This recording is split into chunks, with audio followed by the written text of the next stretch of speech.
this weekend, if I sit in the front, no one can sit around me. So they sit down and then they do this, and then they get up and they move. True story, happened on Friday. At this point, the RPF, Pharrell Williams, and the staff at Hanford have a presentation to make.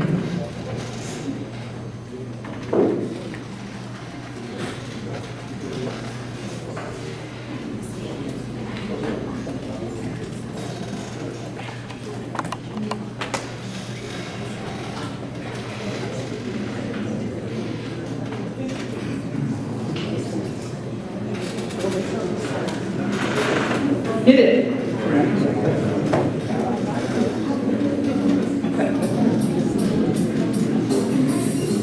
Turn it up.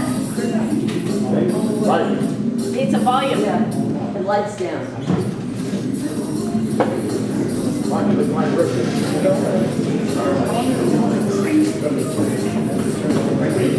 Need volume. There we go. Ready, Brent?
Yeah, I have to follow that.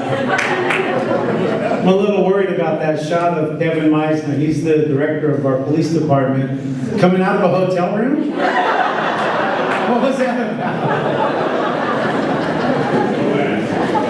Well, thank you all for being here today and for giving us a little bit of your time. This is a great opportunity for us to be together.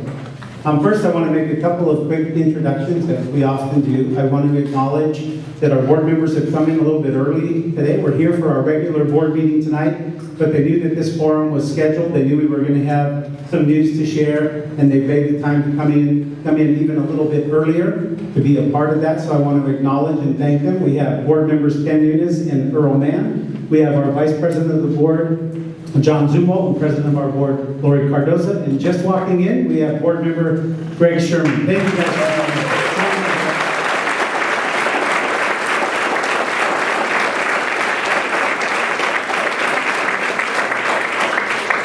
I also want to acknowledge the members of our Accreditation Community Advisory Committee who are here with us. This was an important component of our accreditation response effort. It was our way of reaching out and staying in regular contact with our community. We had a core of between 12 and 20 members that would come regularly. They met every 2 weeks.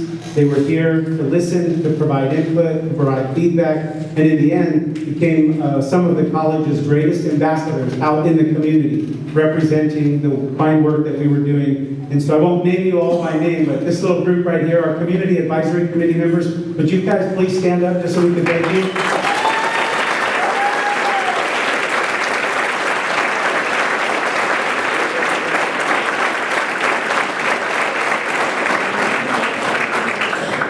There's two things we want to accomplish in this first part of today's meeting. One is we want to share the information about the accreditation response. We want to give you some of the details that are in our action letter that we now have in front of us. And then the second part of this presentation is to continue the work we've been doing and use this opportunity while we're together to let you know that in our new integrated planning processes and as a function of COS 2.0, we're at a point now in our institution where we start thinking about preparing for and writing the next generation of our 10-year master plan for College of the Sequoias. And we have some staff who are designated in our process to play a leadership role in that, and they're going to share a little bit for you on that master plan overview as the second part of our presentation. The last thing I want to let you know is we have scheduled the press conference to begin at or just before 3 o'clock. We would very much love for all of you to stay, as many of you who would like to be here. We're not going to move to a different location. We're basically going to open the doors when we're finished, and we're going to let the press come in. We're going to let them set up. We're going to ask our response task force members, our student representatives, our board members, our academic senate, any of you who have been involved with us throughout this process, and that's most of you, to be able to come down and just bunch up with us right here. We have a little display that we're going to ask our academic senate president to unveil for us, and we're going to make that announcement on camera for the news media and allow the rest of our community to join in our celebration. So that's what we have planned for about the next hour, and we hope that you can participate in all of that with us. Well, let me get to the business at hand first. It wouldn't be appropriate for me to start or read anything without going straight to the action letter. Because if you remember, and I took the opportunity to do this past weekend as just kind of an exercise in reflection, but also in preparing for today, because I went back onto our website to the meeting we held in here about a year ago now, where we made the announcement and we stood together and we read the action letter that actually put us on show pause. And that was a rough 26-minute video for me to watch. But what was incredible was what we believed we could do at that time, what we thought we could do at that time, what we made a commitment to do at that time, we have now more than fully realized. We have actually exceeded that. But we did take the time to read some specific things from the letter then, and so I think it's only appropriate that we read some of those same specific things from the letter now.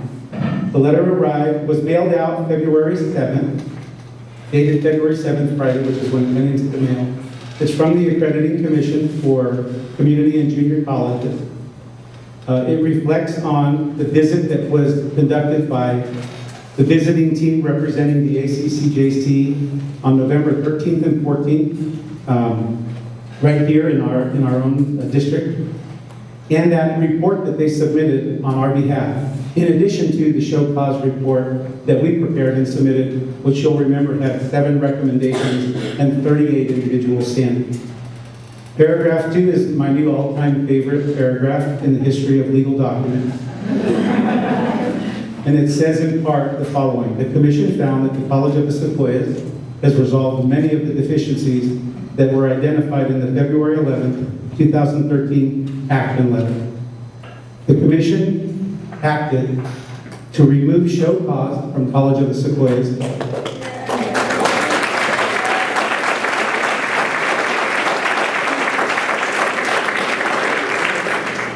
reissue a status of warning, and require that the college submit a follow-up report by October 15, 2014.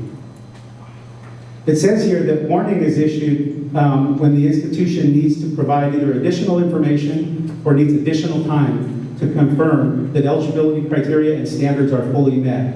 And that was one of the things that we were anticipating. That's what we were expecting. We joked a little bit in the video, but you see everywhere now our planning guide, our planning model, and our decision-making model. And those processes are cyclical.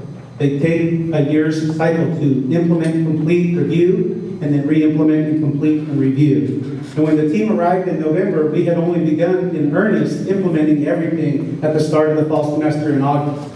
So they need to see a year's completion. So here's what they've asked us to do while we're on warning. They've asked us to continue to implement the models for integrated planning, decision-making, and resource allocation. Continue to complete the evaluation cycle of those processes at the end of the year, and use those results for improving those processes as necessary, decided by your institution. So remember when we said at the beginning of this we wanted to build some structures to last? That no more did we want a new president to come in and change the process, or a new academic senate president to have ideas to change the process. The processes can change, but now they have to change within the evaluation of themselves through the people who are involved and connected to those processes. So they're much stronger. They have that long-term institutional integrity that I think the Commission was looking for when they were here the first time. In order to fully meet the standards, the team recommends that the college follow its new planning for integrated, or its new model for integrated planning to demonstrate the integration of institutional planning, resource allocation, and implementation of the reevaluation process. It goes on further to say, they recommend that the college increases that research capacity of the institution in order now to compile and provide the data to guide those institutional planning, resource allocation, program review and assessment, and decision-making processes for the college. So again, really we have everything mapped out, everything in order. So when you look here now, instead of there being 7 recommendations and 38 different standards, there's 3 recommendations that remain. Recommendation number 1 is planning. Recommendation number 2 is research capacity. Recommendation number 3 is evaluation of process. And then there are the related standards that go with those. That, ladies and gentlemen, is the work we have left to do on our warning status to complete the cycle and finish this process. Well, yes, there's a little bit of work to do there. The thing that we feel better about than we did certainly a year ago is that we have systems built now. It's going to be work to compile a good report because we're going to do a really good job at it. But we have systems built now to produce regular artifacts and regular evidence of the work that then gets compiled and transposed into the report, as opposed to where we were a year ago, which was really building some new pieces from the ground up. So that's the, believe it or not, sum and total of what our action letter says. And I think based on where we were a year ago, this is the very best that we could have hoped for. I don't think you can imagine doing any better than this, getting reduced back to warning and having the opportunity to just need a little bit more time to close out your process and your commitment to show that you have built these systems to last. So let me wrap up this portion of our meeting by starting with some really important thank yous. Obviously, the group that danced in at the end here is our Accreditation Response Task Force. And a lot of us did a lot of work. We set the process up to make sure that that's how it happened. We wanted the Accreditation Response Task Force to go out and be part of a subgroup, to go out and invite and enlist other faculty and staff in the process, to engage students and community members, and all of us did that. But this was still a group that met every single Thursday for 8 months, gave up hours and hours of time, writing, thinking, discussing. And from this group, I think capacity for new leadership has been built. We now see them holding offices in our new structures, being vice chairs and co-chairs of committees. And so I would personally like to offer my extended thank you to the Accreditation and Response Task Force and all the time and effort that you guys put in. We couldn't have done this without you. So thank you very much.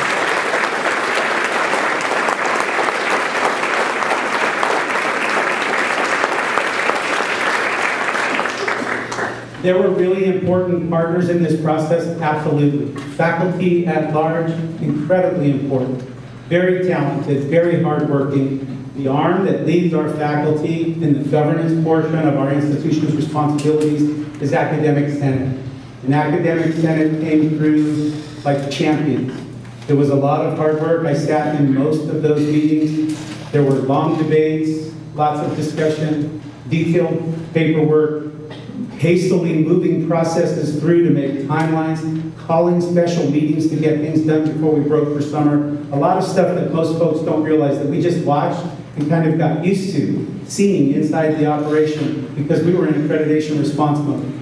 And so Academic Senate, their new president, our now sitting president, Dr. Trimble, our new vice president, Greg Turner, the staff that works hard and comes in every 2 weeks and puts the time in Academic Senate and does it with an incredible amount of intellectual horsepower and creativity and integrity. We couldn't have done this without you either, so thank you to Academic Senate.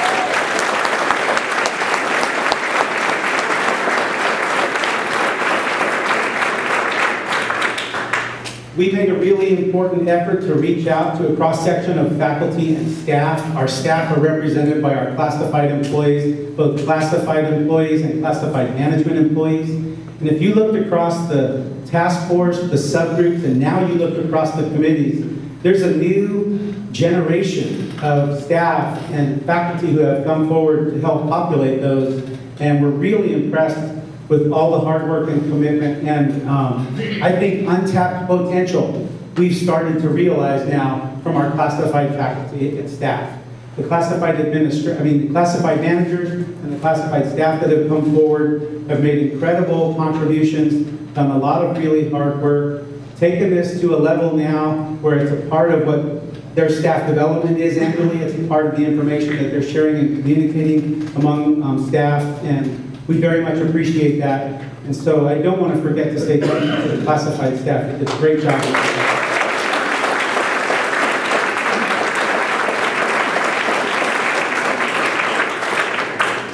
Those of us who served on the task force, who came to the meetings, who participated in the Academic Senate summits or in any of our forums, saw this consistent core of dedicated and involved and engaged student leaders at College of the Sequoias. We watched a generation of them transfer. Proudly, we handed them their diplomas and their degrees, and we watched them transfer last year onto their four-year universities or to their jobs or careers. But there was a nucleus that carried over, and then a whole new group that engaged in it this year and picked up right where those other folks left off. And when you can say that on a Saturday, when you're asking people to come down voluntarily, it's one thing for us as staff, faculty, and administrators. This is our job, this is our livelihood, this is our career. Of course we're going to be there if we have to volunteer on a Saturday to get some work done. Students could have said, man, I hope those adults get this all figured out.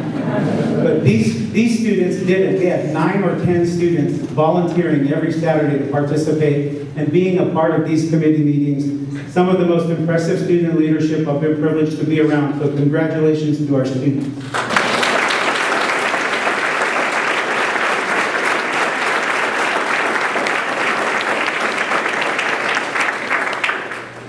I had mentioned earlier our accreditation advisory committee, and I want to thank them, but I also want to make sure that I let you know that after engaging them in the process for nearly a year, helping us study what it looks like to be going through a show cause response and accreditation, I'm not going to say they had so much fun that they didn't want to quit, but they got so involved now and so engaged. I think they understand our institution at such a better level that they just naturally agreed to stay on.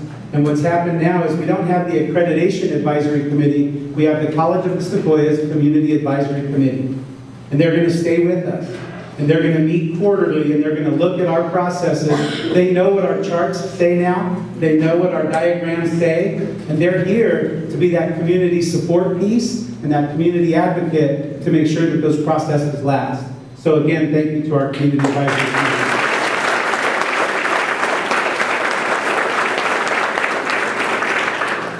And last but definitely not least, and I have no ulterior motive for saying this, I promise. I think it's really important to thank the College of the Sequoias Board of Trustees. And I'll tell you why. I've been in the business of leadership. I've worked with boards for a long time now, over 20 years just being in the superintendent position. And we know, those of us who work closely with boards, and you know, as members of an institution, when a board doesn't function well, it affects all of us. You may not think so, but it does. And it especially affects administration and the associations, the professional associations and the processes at a campus. And we've all seen that. We've all heard stories. We all know of examples of where elected officials can't pull together. Elected officials can't gel. And you hear about that and you read about that in the newspaper. Well, I'm so pleased to tell you that we have a board that works incredibly well together. First of all, when this news broke, they stepped forward and said, a share of this responsibility belongs to us. You know, we did a lot of making sure we didn't blame anybody, but the board stepped forward and said, a share of this responsibility belongs to us. We want to know what it is we should be doing differently and better to play our role appropriately in accreditation. And they set out to get the training and the workshops and the materials to study, know, and listen how to be more effective in their role as elected officials in accreditation. They knew what we were doing every step of the way. We've made a commitment to keep them informed. They provided us approval of some additional resources when we needed them. They provided us support to go to conferences and go to visits and get the things that we needed. Remember, a year ago when we were still in budget crunch. And so I never take for granted the fact that I work for a really good board, because I know what it feels like when you don't have that and when you're working with that as one of your challenges. We've never had that challenge here at COS in the time that I've been here. I don't anticipate it in the future with this board of trustees, because they care about the college deeply, they're well-read, they care about the employees, they come prepared to make decisions, and they want to trust us to do the work that we're empowered to do. So thank you very much to our board of trustees.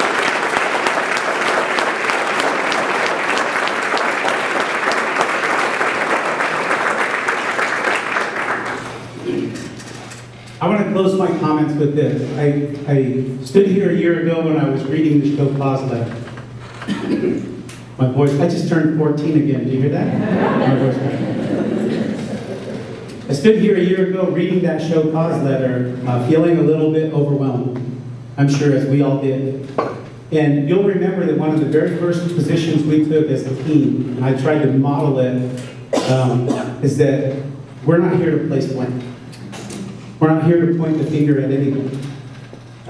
Lots of reasons, lots of conditions had accumulated over the previous cycle of accreditation that in one way or another contributed to the outcome of our show cause. And so I'm really, really proud that we never deviated from that. There was those initial feelings of storming and norming, and I'm sure around water coolers or coffee pots every once in a while, somebody was blaming someone. But the good news is, it didn't manifest. It didn't materialize into something big that we couldn't manage, because we were consistent and persistent saying it's not about laying blame. And most importantly, we also didn't turn and point our finger at the commission. Yeah, accreditation is a difficult thing to go through. And yes, accreditation is one of those things that we come to voluntarily as an institution. You know, we don't have to participate in being an accredited institution, but we want to because we know that's our link, that's our lifeline to CSU and UC and to other agencies. We want to be an accredited institution. So we never spent a lot of time as an organization blaming the people who had to judge us. That to me showed incredible maturity and professionalism and respect on your part. Because you know those kids we grew up with who whenever something didn't go their way, they wanted to blame it on everybody else.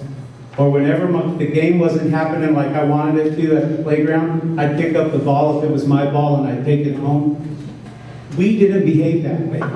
And because of that, College of the Sequoias isn't in the middle of a lawsuit or a hearing or anything like that. We're off a show cause.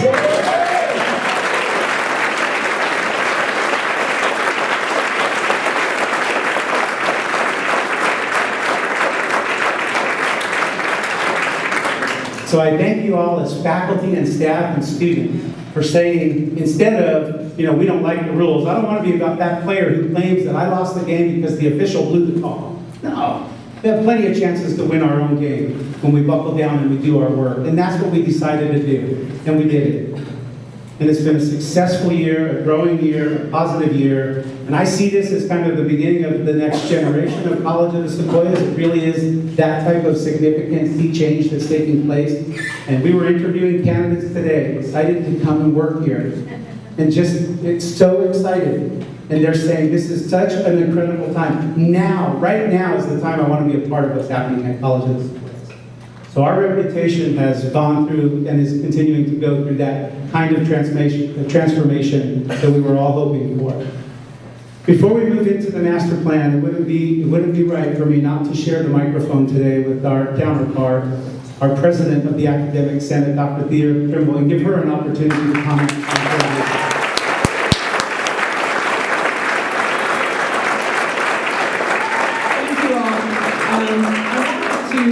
Build on what Stan said and to add one more really big thank you, and that is to our Superintendent President, Stan Carrizosa. Yeah. Thank you, Stan.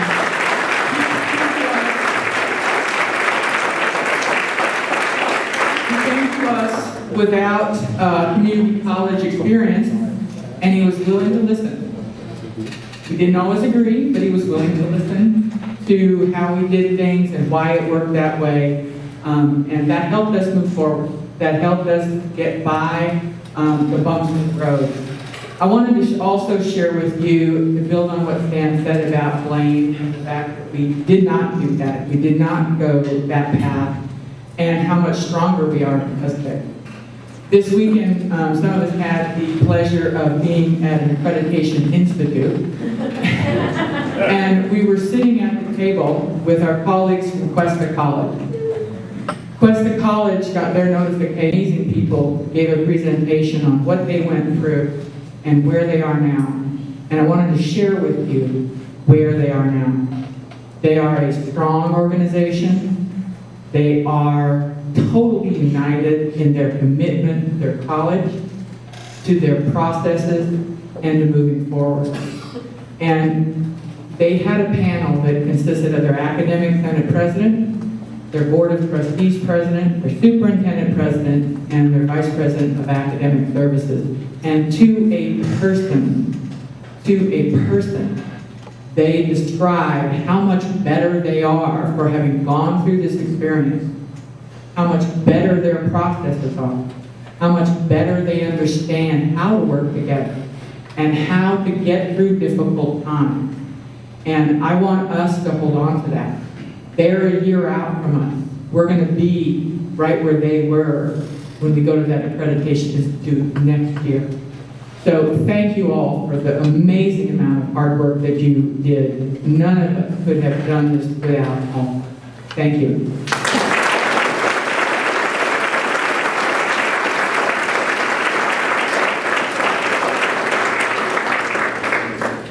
Okay, as we get ready to entertain what media may show up today, we wanted to finish this first part of our meeting and our presentation by starting to kind of live COS 2.0 now. This is what we do. These are the processes that we're committed to. And one of the things that's set to expire in 2015 is the College of the Sequoia's current master plan. The 10-year master plan was developed in 2005. It has a lifetime of 2015. And in 2015, the next generation of that 10-year master plan needs to be completed. In order for us to do a good job and to meet the requirements that we have in our planning processes now, it needs to start now. It takes the course of this year to put that plan together so that our board can be well-versed on it, have reviewed it, read it, and ready to adopt it by January. So I'm going to ask our lead staff to come up and give us a quick overview of where we are in preparing for the next generation of the master plan. Thank you. Okay, and before I start, I just want, wow, what a difference a year makes from standing here a year ago. I just want to thank a couple of other people that kept me sane the last 6 months. These were the writing team, and we are amazing.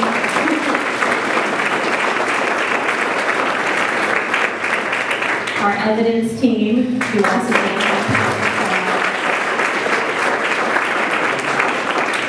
for those of you who go to the board meeting tonight, you're going to see the evidence of the evidence team there tonight. We're going to recognize them tonight.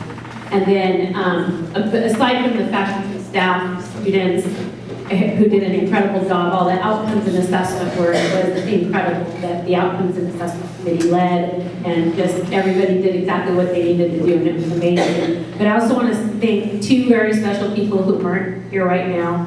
One of them is Dr. Eva Conrad, and she came in and provided us with calm, serenity, guidance, and leadership over the past year that has been unbelievable. And the Cuesta College people mentioned her at the institute we were at, and we gave her a standing ovation. So we thank you, Eva. I know you're watching, so we appreciate it.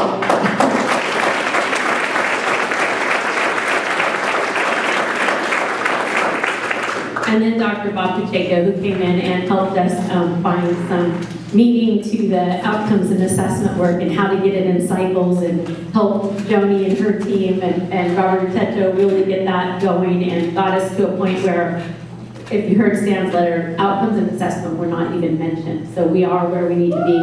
So thank you.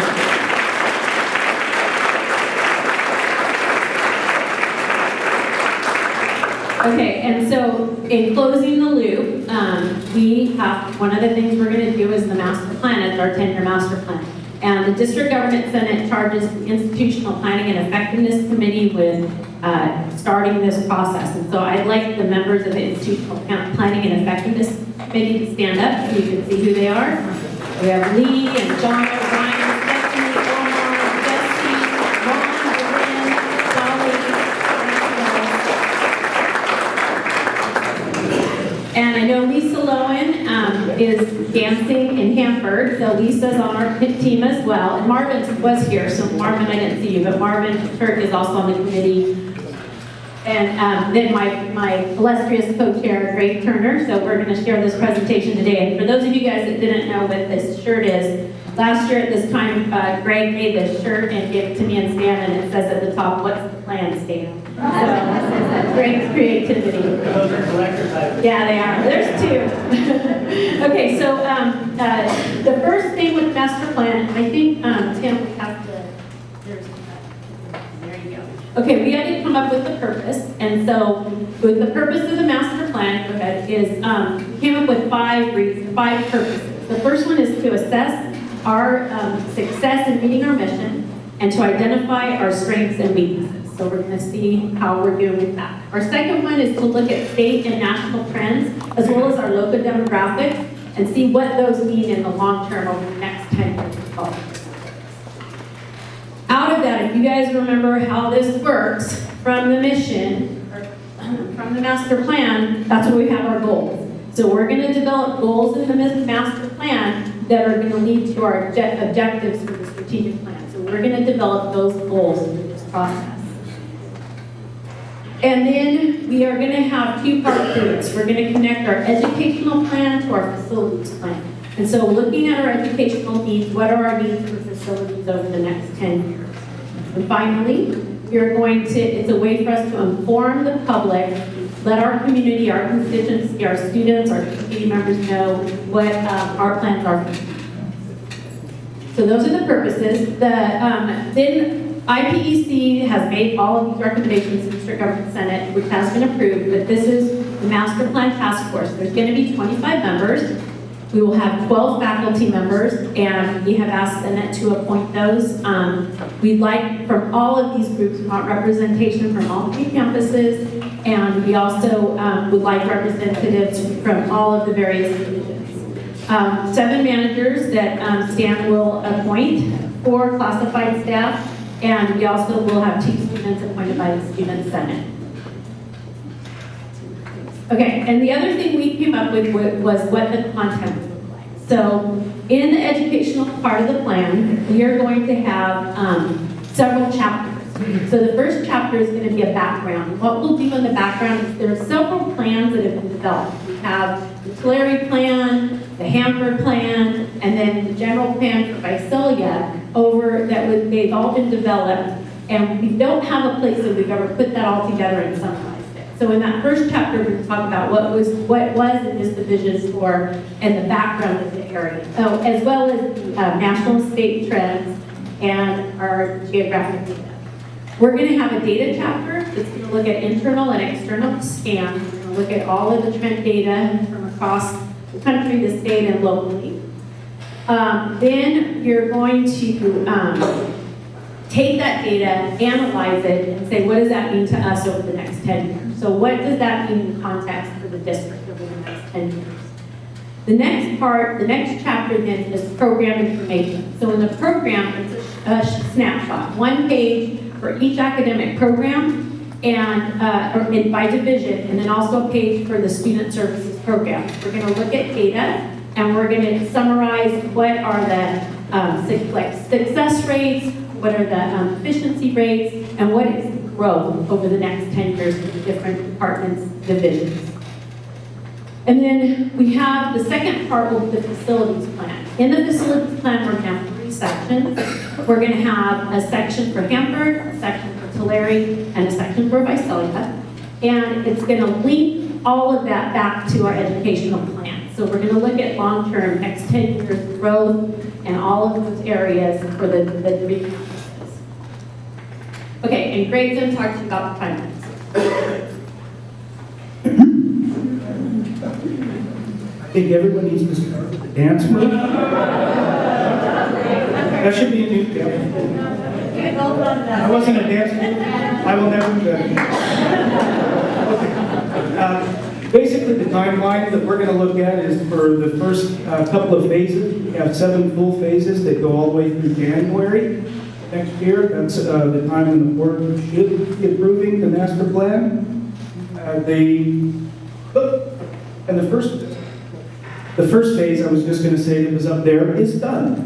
As Jennifer pointed out, the plan, basically we met with Eva, we spent quite a bit of time working on the content, the timelines. Those of you in faculty and district governance have actually seen the full timeline. You're just going to get a snapshot here, basically just through the end of this semester.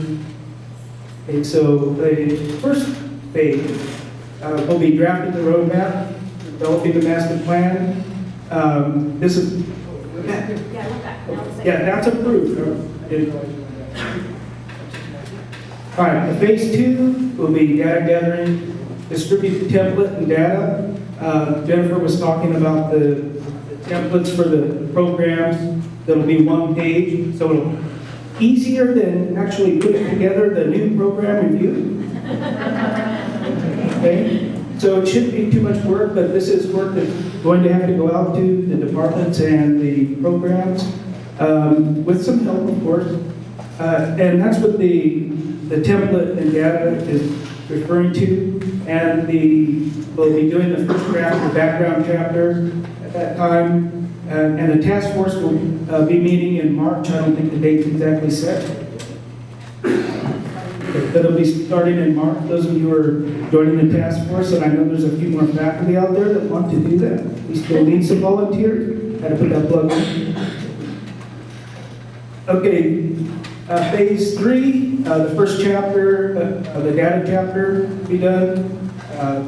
The task force and IPC will review the graphs. We'll also be projecting growth for the next decade. Don't ask me how that's done. I'm an English teacher. You do the math. So this will be largely done by the research, our research and data department. Phase 4, the consolidation, description of academic disciplines and student services. These will come out of those rubrics. The one-page thing that we've already talked about. Template. So this will be information that comes out of that. So we'll basically have a chapter that's consolidated. It has the description and data of all of our divisions and programs, the student services. We'll continue to review all educational plan. And I would like to say that the educational plan chapters will always be reviewed over and over, and everyone will get a chance to look at those throughout the process. Our strategy. Okay. Maybe if I do a move, okay, strategies for district-wide participation. Master plan webpage will be established. We don't have that yet. We'll let you know when that comes up. You should be able to find, the timeline, who's responsible, minutes. You should be pretty much everything so you can keep up with the development of the master plan through the webpage. There'll be open forums focused on the master plan. February 10th. When is that? Oh, that's this forum. Okay, so we're done with that one. In May 2014, there's a master plan summit. We haven't worked out the details on that or who exactly is going to be leading the charge. Hopefully it'll be a combination of Senate and another group. We're going to talk about that still. But there will be a summit for that, and then of course in convocation, it'll be a big topic of discussion for that when we come back. Institutional planning effectiveness committee members will update their constituent groups. I would like to go beyond that and say that when we get the task force together, it'll have 25 members, which should be represented across the, across the campus. There'll be a lot of people to keep their constituent groups up to speed. And the master plan will be a standing agenda item for district governance and academic senates.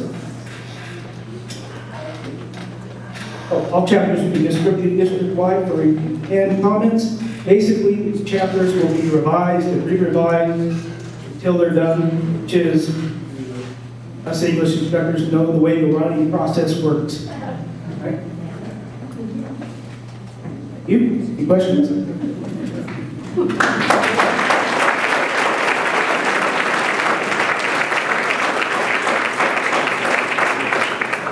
Thanks, Greg. So as you guys can see, it's going to be a pretty intense process that we'll be going through the next year.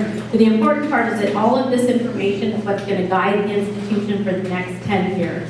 So I know Greg and Thea still need about 8 to 9 faculty members. So get your name in to Greg and Thea if you're interested in participating. And I know we still need the 4 staff members who are going to participate and our 2 students. So we need to get all those names together, and looking forward to working with everybody over the next year on this process. I guess do we have time for questions, or do you want to take questions for Stan on the accreditation part, or for Greg or I on the master plan? So, any questions? Oh, what about from Hanford or Tulare? Oh, and I do want to just say, Kristen, staff in Hanford, spent the morning putting that video together. So thank you guys.